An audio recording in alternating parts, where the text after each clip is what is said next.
Okay, great. So thank you so much, Sean, for the invitation, first of all, and thank you all for coming. I hope you can hear me well. I should also mention that I am recovering from a cold, so if I start to cough uncontrollably during my talk, I apologize in advance. But yes, to briefly introduce myself, so my name is Barbara Prezelj. I'm a landscape architect, and I have maybe a somewhat an exciting background. My background is exclusively in landscape architecture.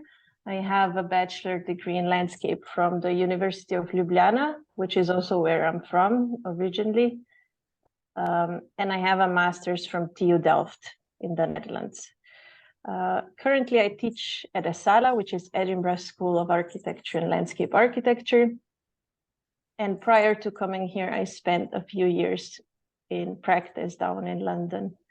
And at the moment, I'm also working on my PhD research, which is tentatively titled Urgency Felt Landscape Practices of the Event. And this project explores urgency as a kind of affective significance, and it adopts the realm of experience and sensation and their relation to reasoning and cognition as an object of design.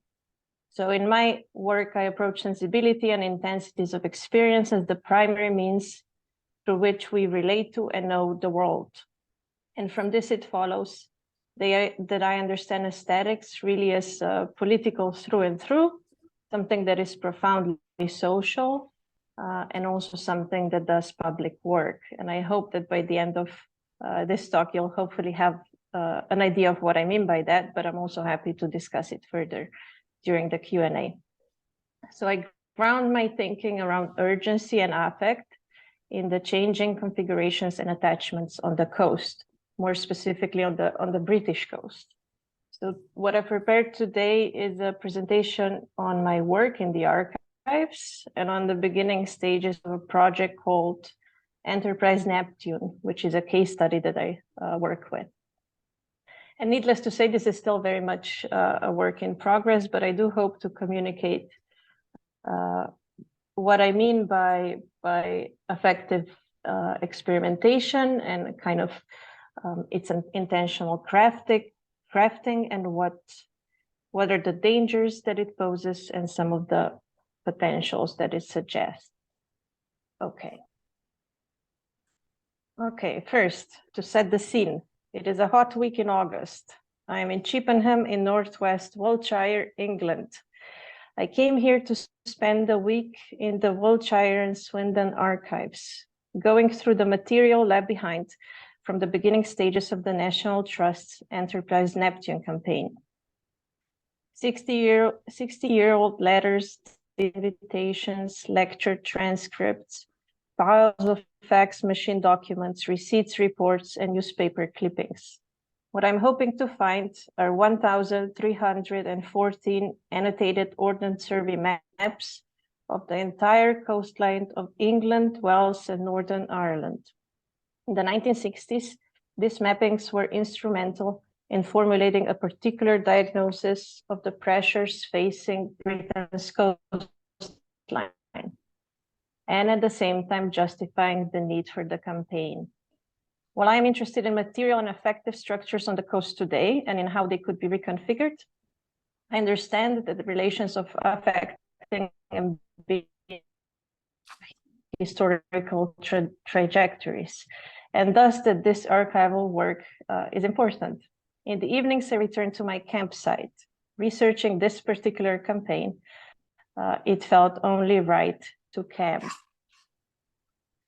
Enterprise Neptune is a coastal conservation project established by the National Trust in 1965 in response to the loss of coastline to burgeoning coastal development resulting from the British growing love and attachment for the sea. And because I'm not expecting you to be too familiar with the UK's national, so I will just briefly explain aims. So the National Trust is the biggest conservation charity in Europe. It is also the UK's fourth largest landowner. So after the Forestry Commission Ministry of Defense and the Queen, or now the King. And it's also the UK's largest private landowner. It presently owns 250,000 hectares of land and 780 miles of Britain's coastline, which is about a quarter of its total length. It was established in 1895 as part of a general movement for the preservation of open space, which sprang from upper-class horror at the impact of industrial and urban expansion. And it defined its mission as the preservation of land through acquisitions. So for the past 100 years, the National Trust has also enjoyed a very particular legal position, which grants it various powers and privileges. In 1907, an act of Parliament charged the trust with the permanent preservation of property for the benefit of the nation. It gave the trust the powers to declare its property inalienable, which means it cannot be sold on or be taken. But to return back here to the coast, so in 1965, the National Trust insisted that Britain's coastline was under urgent threat. This perceived threat of a static nature. And the Trust argued that in order to protect the coast as the very fabric of national existence, individual as well as collective leisurely patterns of behavior needed to change. In other words, it was claimed that the bucolic beauty of the British coast has been disfigured, and since the preservation of the coast was seen as a matter of national concern, the National Trust was uniquely positioned to restore it.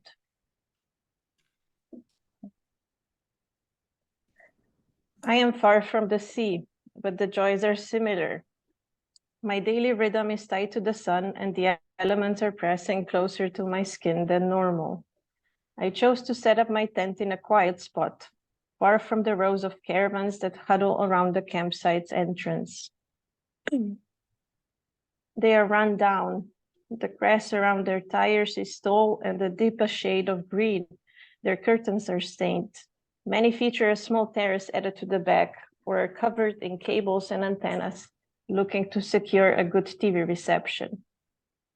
It doesn't take me long to understand that they are not caravanning and that I'm the campsite's only temporary resident. They are homes, and there's rows of them. This isn't the image of a caravan as a staple of British holiday culture. It's the caravan as vulnerability and fraud attachment, precariously holding its dwellers in place. Sifting through the archives, I think about and with attachment. It strikes me life could be seen as a forever incomplete depository of past attachments. All visitors but me are volunteer senior citizens, from what I can tell, compiling family genealogies. I, on the other hand, am here to learn how a particular coastal conservation campaign managed to reconfigure our relation with the coast and our attachment to the sea. I would like to understand what it took materially and effectively for particular attachments to come to be seen as mistaken or dangerous, while others gain ground. How can we work with attachment as something that does public work, something that allows us to sense the common, yet is just as able to lead us astray? In my conceptualization of attachment, I follow the work of the literary scholar and culture theorist Lauren Burnett, as well as geographer Ben Anderson, who writes that through attachment, some objects come to matter and assume heightened importance. Attachment stands for visceral valuation, effective force through which some objects become significant, urgent, and meaningful.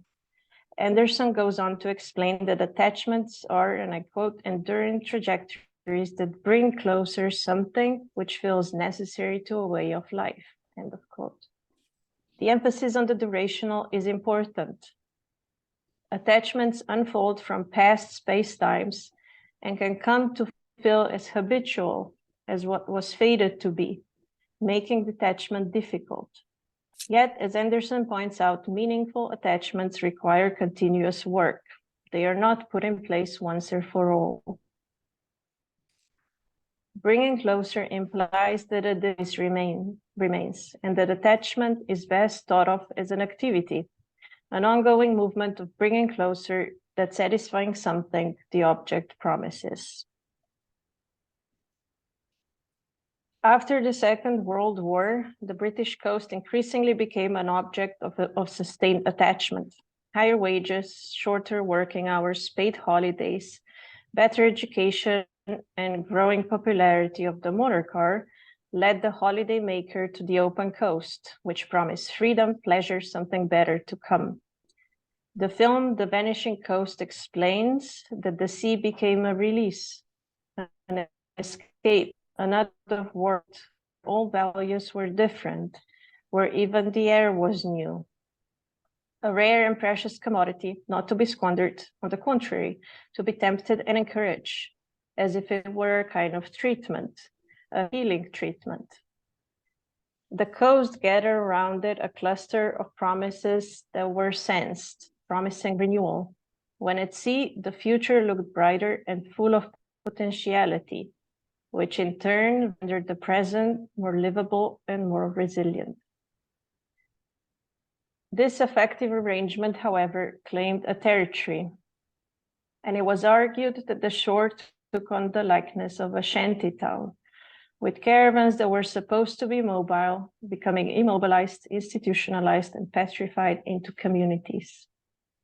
The National Trust was quick to warn that the once cherished peace and solitude of the countryside was disappearing, and that with increasing mobility and the ever-growing caravan manufacture, the floodgates were now fully opened, and through them poured the pent-up masses. They insisted that the particular form of attachment, caravan holiday at the sea, could not be maintained, as it, I quote, presented the coastal preservation problem in its most acute form of all. If they allowed for some people to enjoy it in this destructive and antisocial way, there would soon be nothing left for anybody to enjoy. This pronouncement of destruction was tied to environmental concerns, as well as to a particular historically shaped and class-specific image of the countryside that the trust itself was deeply attached to. They asked, must cheap holiday accommodation always be hideous and unplanned? The proposed strategy, perhaps unsurprisingly given that this is Britain, was ownership over planning, with planning considered insufficient and unable to withstand the growing pressures of what they called the ever-mounting tide of humanity. It was concluded that it was of utmost urgency for the campaign to raise funds in order to buy or and with its ability to hold it inalienably, preserve it in perpetuity. Here, in the work on the campaign director, legislation unlikely today attachments promise is that the trust should control the costs. In the months leading up to the official launch of the appeal, it was crucial, however, for the trust to set up the machinery to drum up public support, demonstrate that what they felt was a fact, and that present holiday habits of the nation presented an unproductive relation of what Lauren Berlant would call cruel optimism. And this exists when an obstacle to your flourishing, so pleasure, long-term threat. In a letter to the then editor of the Sunday Times Color Supplement, Rawnsley explains that the aim of this phase of the campaign was to build up despondency and despair, rising to a crescendo in the weeks directly before the public phase of the appeal. Rawnsley realized that his obstacle were ingrained, hard-fought-for affect relations, and reasoned that any attempt at effective transitions would first require solid evidence that characterized present forms of attachment as flawed.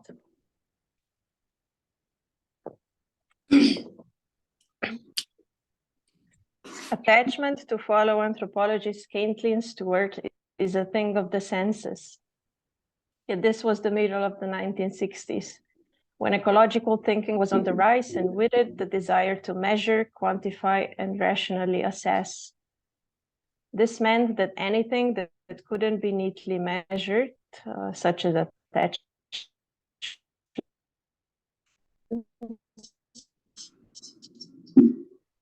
fashion. Of enterprise, this took the form of the Coastal Land Use Survey, undertaken by the Geography Department of the University of Reading. Under the survey was to be factual of 3,086 miles, and no attempt should have been made to make qualitative assessments, recommendations, or specific judgments about the coast's scenic quality. Looking at the coastline purely through land use and tracing its visible spatial configuration, the survey was to map how things really were in order to serve as a standard reference work. The chosen method was curious, laborious, and time-consuming. It required John Widow, 2 of his colleagues, and 32 students to spend 2 weeks in the summer of 1965 walking the entire coastline of England, Wales, and Northern Ireland. With Ordnance Survey maps in hand, they were to mark down visible features to a distance half a mile to a mile inland according to a predetermined key. No pay and no days off. Apart from annotating the maps, they agreed to produce state of the coast they walked and to keep a photographic record. Records claim that it took 1 hour to map about 1 square mile of the coast under favorable weather conditions, and afterwards approximately a day to transcribe 1 field map onto a clean, fair copy for the National Trust. Hey, Barbara, while the latter might... We're just getting some audio. We're getting some audio skipping on our end. Can you try turning your video off? See if that helps. Oh, sure. Sorry about that. Well, let me just... Okay, let's try. Where did you lose me? Oh, it's been kind of jumping in and out, but we'll see if this fixes it. All right. So, so records claim that it took 1 hour to map about 1 square mile of the coast under favorable weather conditions, and afterwards approximately a day to transcribe 1 field map onto a clean, fair copy for the National Trust. While the latter might be true, the former asks us to believe that every day for 14 days, each student carefully and accurately mapped 7 miles of coastline, a mile inland. And I've tried this myself and failed to meet this target, even without a map in hand.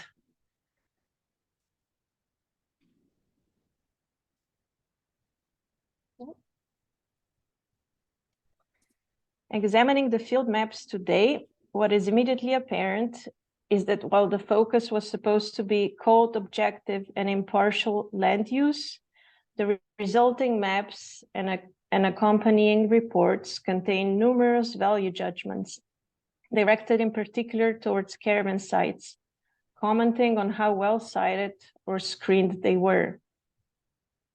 Maps feature designations such as unworthy, unpleasant, dull, spoiled, unsightly, an eyesore, as well as attractive, pleasant, unspoiled, and of interest.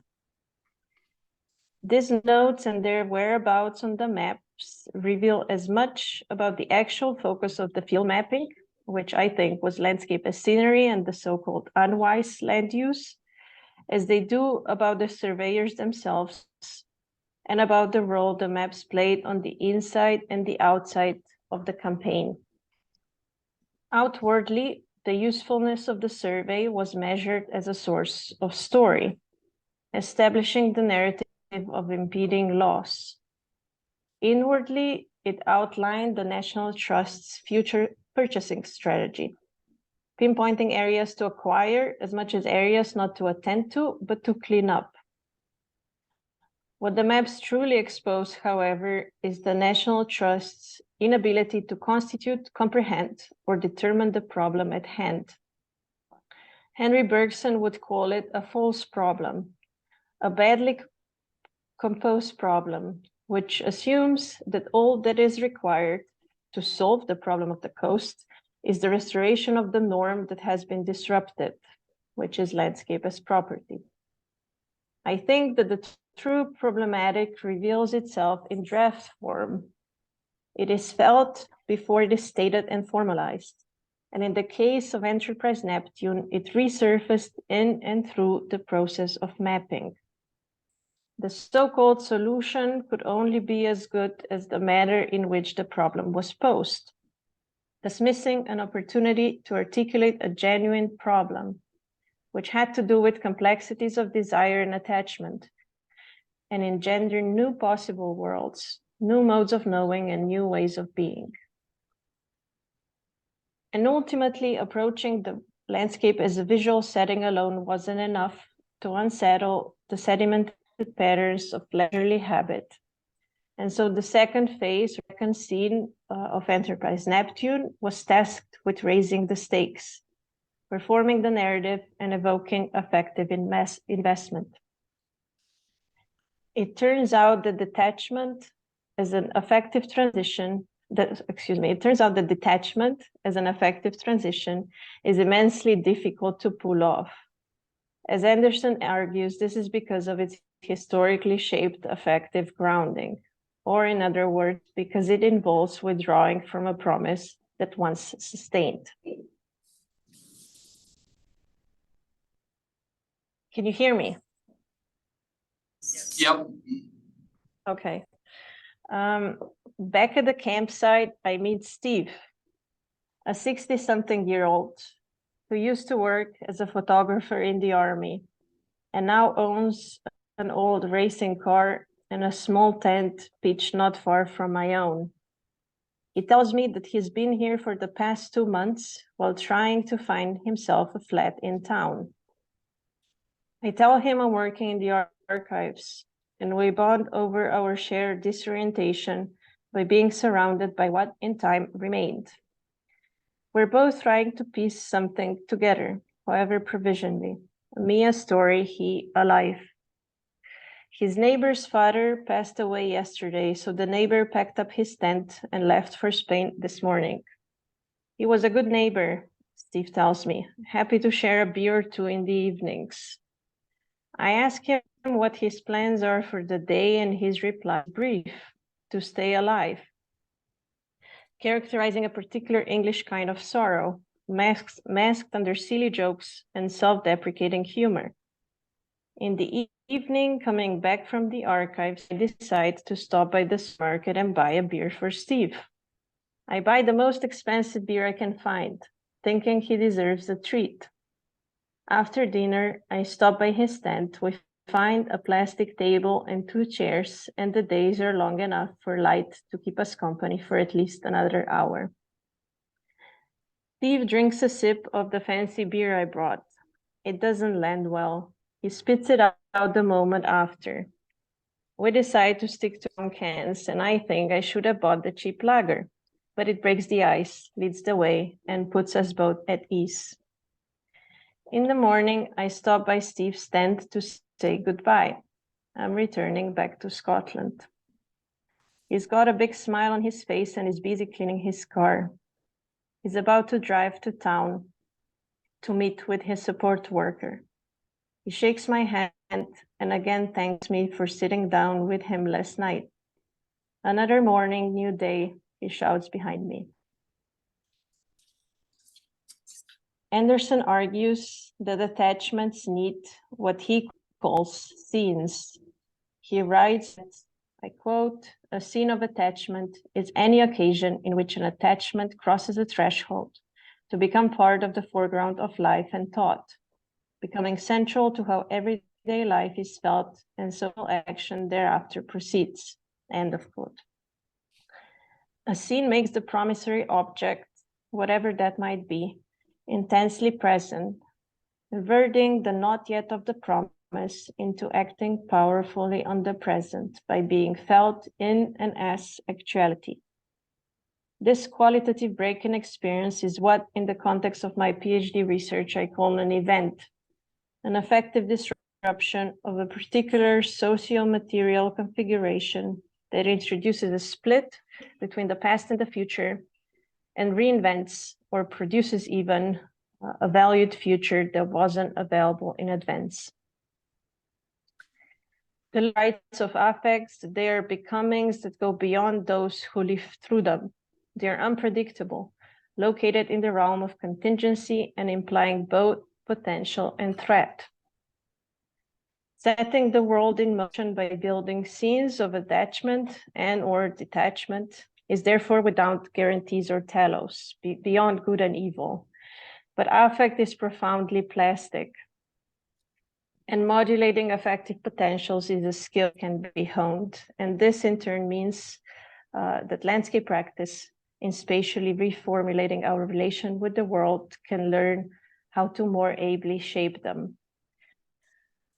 And I'd like to end with this quote by John Dewey, who put it this way: "If an experience arouses curiosity, strengthens initiative, and sets up desires and purposes that are sufficiently intense to carry a person over dead places in the future, continuity works in a very different way.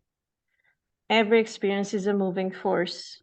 Its value can be judged only on the ground of what it moves toward and into.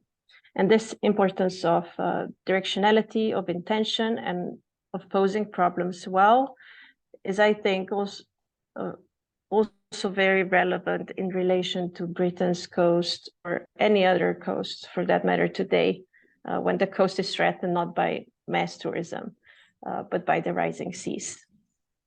Thank you. I hope you could hear me.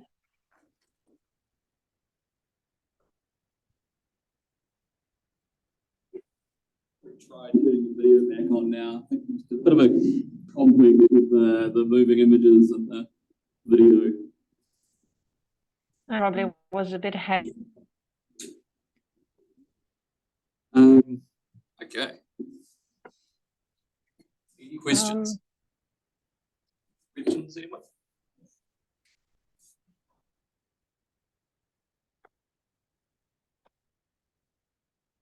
I mean, I can throw one at you to start things off. So you're obviously you're a designer. You want to make marks on the page, right? You want to create shifts in the world. So how has what you've found to date, or what you've been kind of thinking about, how has that changed your practice of mark making? It probably, that's a good question. I think it probably makes me think about what I draw or what I put on the page even more. I think there's a kind of like responsibility there that we don't often acknowledge, just what it means, to be drawing lines or to be putting words together. I always think it is like a world making practice, and that's extremely exciting, but there's also a huge responsibility there. So yeah, perhaps it adds that kind of ethical lens to it all. What about some of you guys working in the Minte's studio at the moment? You're working in very complex coastline situations. Has this kind of shifted anything in your kind of thought process?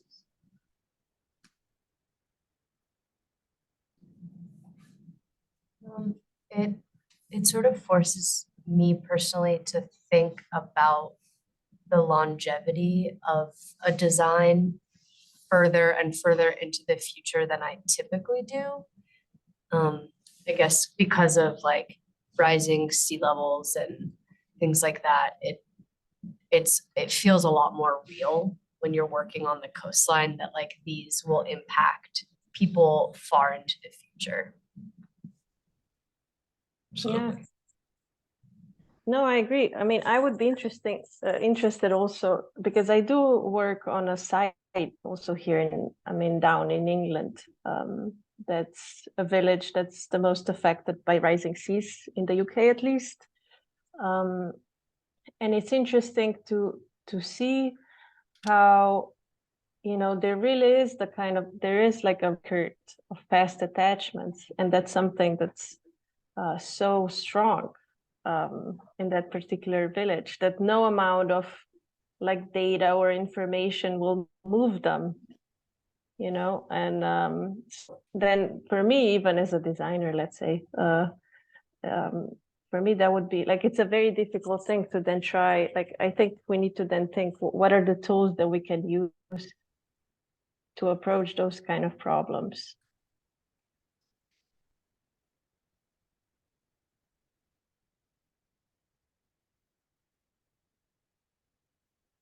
Curious about what you think about this, Jen. You're our resident archivist. Yes.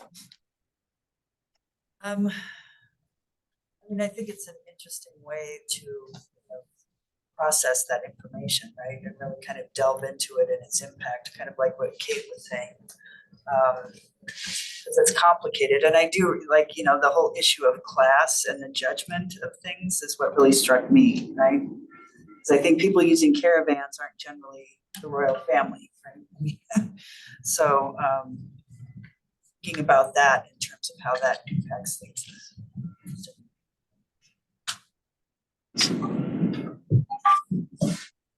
Yeah. Is there anything else? Sorry? Go for it. No, I just wanted to say that I think that the point about class is like crucial here. And it's also, it really, determines how they frame the problem. Because, we can all agree it was a problem, but Right. it really matters how you pose it. Exactly. Yeah. The rhetoric of it is super interesting, as well as the proper aesthetics, And I think that's how I became interested in this project, because I didn't know about it before.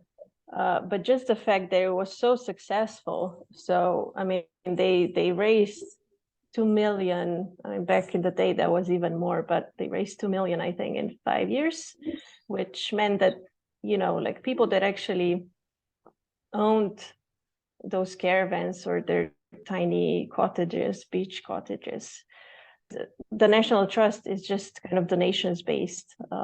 It's still a voluntary organization. So people had to donate for them to raise money to then buy off their own land. So, and I think for me, that's just it's very interesting to think about what it required for that to be even possible. And rhetoric is a big part of that.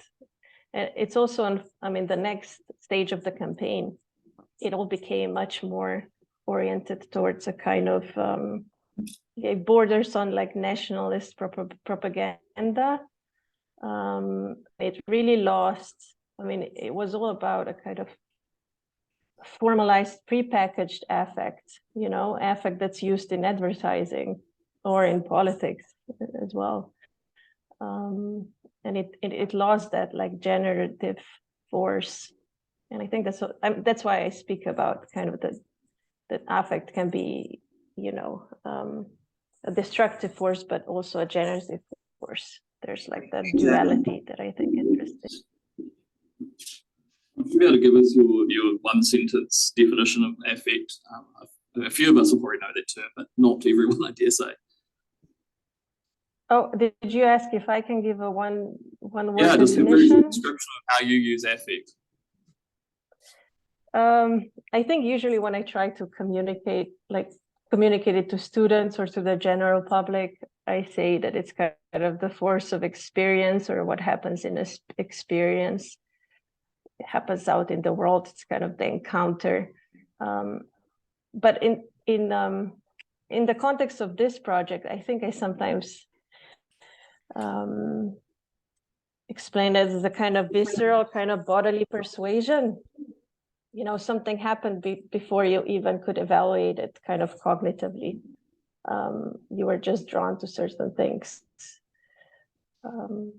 But there are many definitions. I mean, I think I included Deleuze's definition as a kind of becoming, you know, affect. I think also the way you approach it, Sean, is a kind of becoming change, you know, this like disruptive force that makes things happen. Any other questions? Yeah.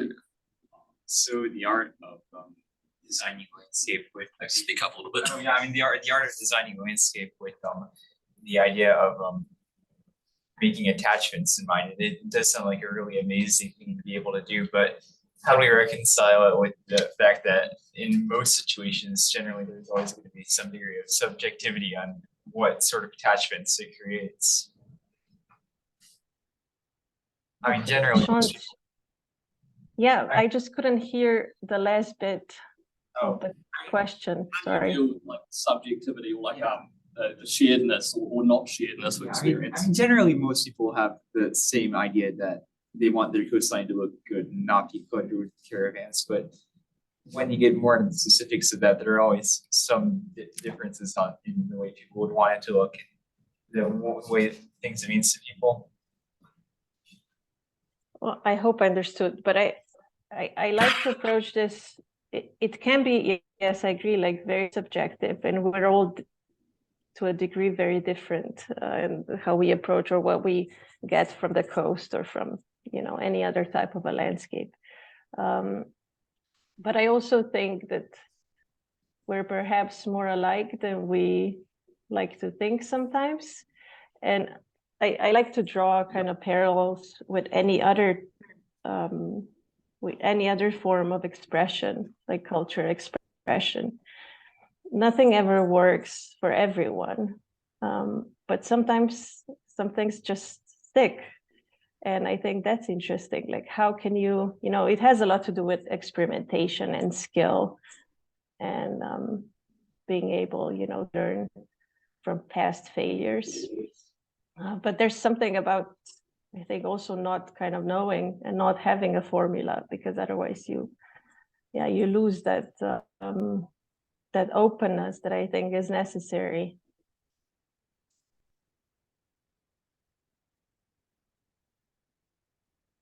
Else? Yeah, I was going to ask you anyway, Terry. I'm glad you put your hand up. I think it's actually kind of interesting to think about your project in relationship to some of the things that are and have gone on in the United States.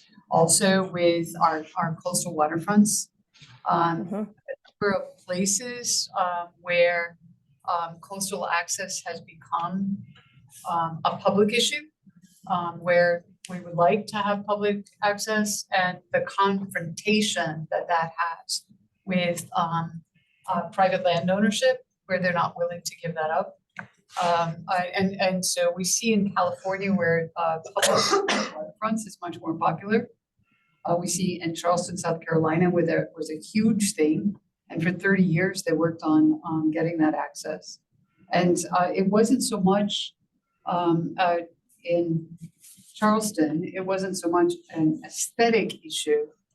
It was a citizens' rights issue.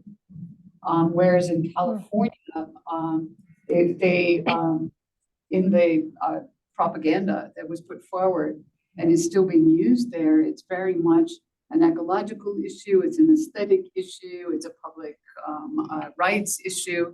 So I think all of these things that kind of come into how do we think about public access land or land conservation in different ways. So the English project, I think, is just really intriguing for its day, how far it pushed things forward and for who it pushed it forward. Yeah, I think it's also, it shows that it's really important to look at things from many different perspectives, you know, like a social perspective, an ecological perspective. But that these are also questions of, you know, aesthetics and desire, and how do we relate to one another and to landscapes, and then finding ways how we can also communicate and approach those problems. And I think it's interesting that, you know, you mentioned access, because I don't think it's ever really just about access. Access always then becomes, you know, it sounds somehow only like a spatial problem, but it's also an aesthetic problem, I think, often, like what access brings or allows or enables and disables.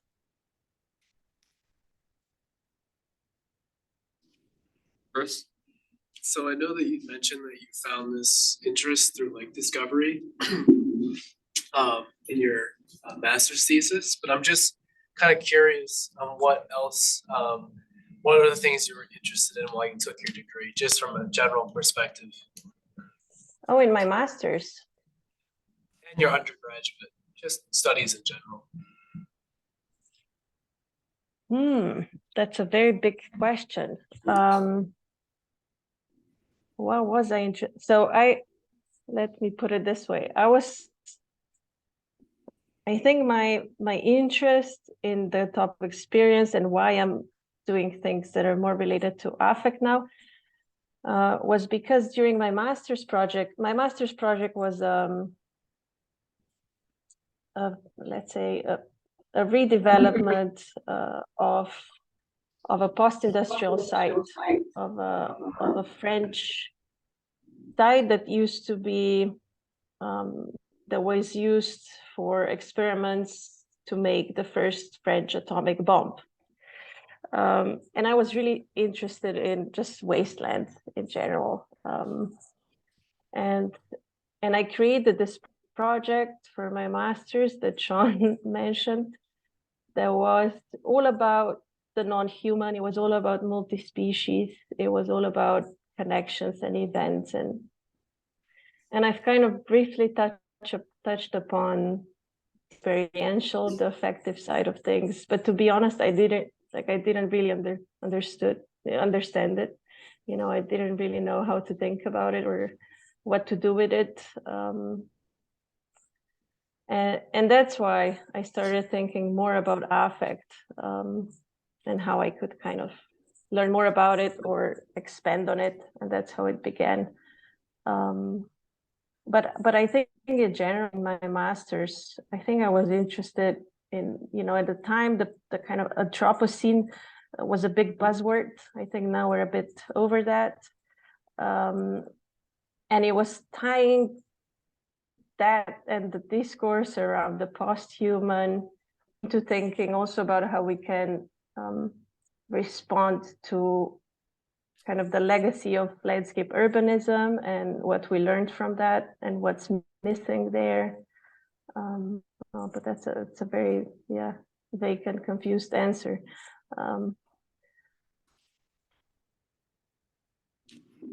That's cool. Well, in that case, let's give Barbara another round of applause.